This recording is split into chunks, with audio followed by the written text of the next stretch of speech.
Je suis Brosé Kandolo, président de droitnumérique.cd, doctorant en droit du numérique et chargé d'enseignement à l'Institut catholique de Paris.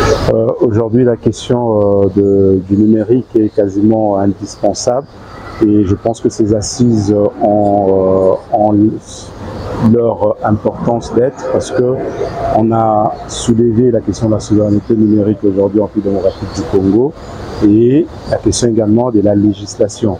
Parce que nous avons le code du numérique aujourd'hui qui prévoit des dispositions aussi sur des questions liées à la souveraineté numérique. On a pu évoquer des questions liées à l'applicabilité maintenant de ces dispositions-là et à la mise en œuvre, notamment des arrêtés d'application qui devraient être pris par les autorités. Donc aujourd'hui, je pense que Codex Africa a sa raison d'être dans notre paysage de développement du numérique en République démocratique du Congo.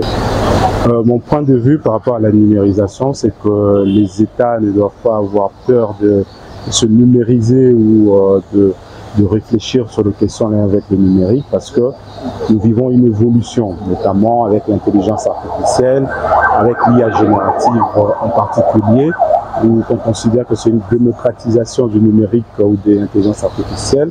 Et donc, l'État doit développer ça par l'enseignement, par exemple, en introduisant des cours sur l'intelligence artificielle, parce que l'objectif aujourd'hui, c'est d'avoir des jeunes qui auront mené un esprit critique face à ce que l'intelligence artificielle génère, par exemple, comme contenu.